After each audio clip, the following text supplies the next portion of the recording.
Have you ever had the unsettling feeling that you're sitting in the passenger seat of your own body? You know that specific moment when you're in the middle of a conversation, stuck in traffic, or looking in the mirror, and suddenly a question echoes through your mind. What am I doing here? Whose life is this?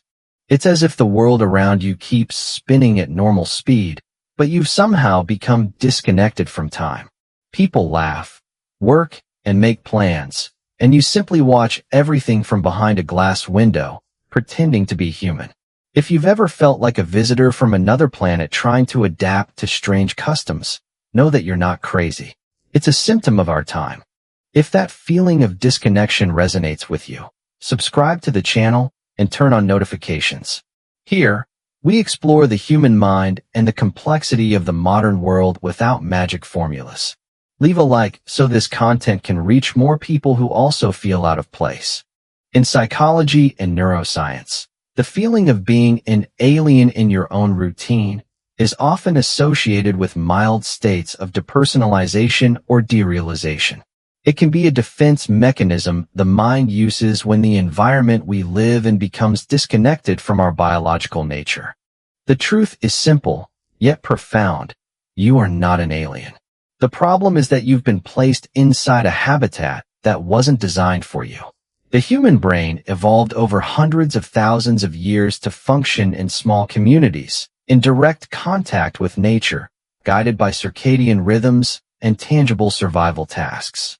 Today, we wake up to digital alarms, live under fluorescent lights, work by processing abstract symbols on glass screens, and communicate through avatars. When your mind looks at this urban and digital architecture, it doesn't recognize the environment. And the logical response of a confused brain is to distance itself, creating the feeling that none of this is real. To understand the origin of this alienation, we need to look at how we built our daily lives. From childhood, we're exposed to a pre-written script: go to school, get a job, consume products, accumulate goals, and maintain a flawless public image. As we follow that script, we engage what neuroscience calls the brain's default mode network. We begin performing complex tasks on autopilot. You drive to work without remembering the route. You eat a meal without really tasting it.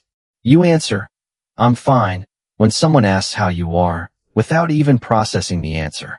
The inner alien appears precisely when your conscious self wakes up for a split second inside that autopilot mode.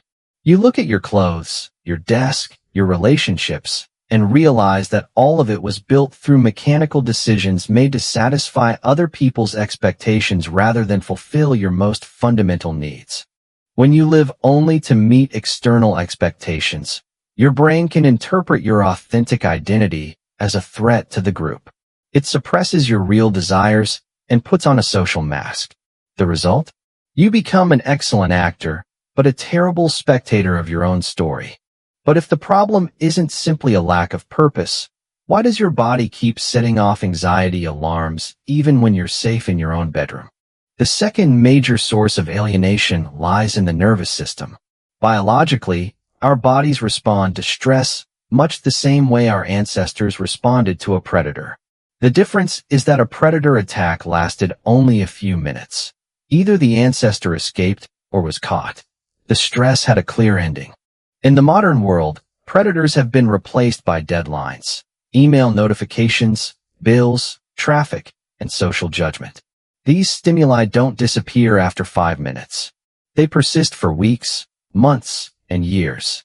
When the sympathetic nervous system gets stuck in fight or flight mode, the mind reaches a state of sensory overload. To prevent the system from collapsing under an excess of adrenaline and cortisol, the brain activates an emergency brake. It dulls your perception.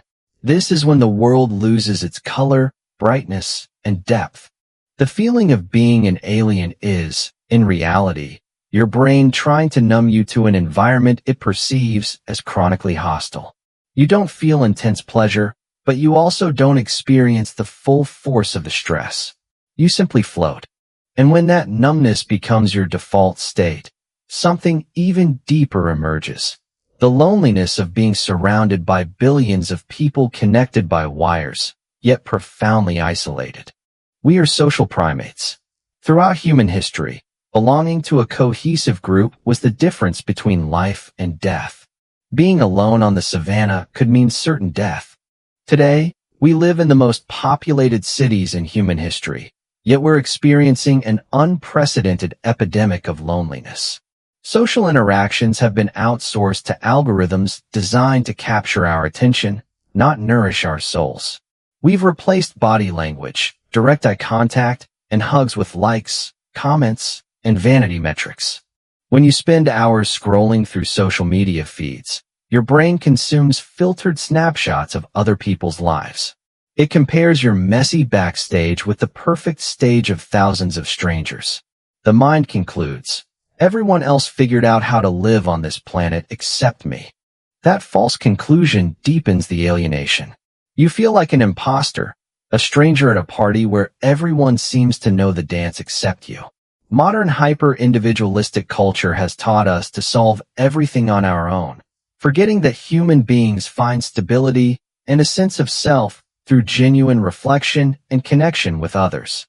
Recognizing that the modern system can isolate our minds is the first step. But how exactly do you get off the spaceship and start inhabiting your own body again? Overcoming the feeling of being an alien doesn't require you to move into a cave in the middle of the forest. It requires you to consciously reclaim your physical and mental presence. First, sensory grounding. If your brain is floating because it's overwhelmed by abstract thoughts, you need to bring it back to the physical world. Feel the weight of your body in the chair. Put your bare feet on the ground or grass. Notice the texture of the objects around you. Cold showers, strength training, and walks without headphones can force your nervous system out of your head and back into your muscles and skin. Second, reduce information overload. You weren't designed to process news from around the entire world in real time while responding to dozens of instant messages. Establish daily periods of digital fasting. Reclaim silence. It's in silence that autopilot shuts down and you take control again. Third, trade performance for authenticity. Identify the areas of your life where you're only performing to satisfy social expectations. Start saying no to commitments that drain your energy and yes to activities that make time disappear without you noticing. Fourth, seek high-fidelity connections. One deep, face-to-face conversation with a real friend can mean more to your brain than 10,000 followers on social media. Find your tribe of imperfect, real people who are also trying to understand this world. You are not an alien in your own life. You are an extraordinarily adaptable human being who has spent too much time trying to fit into an artificial structure.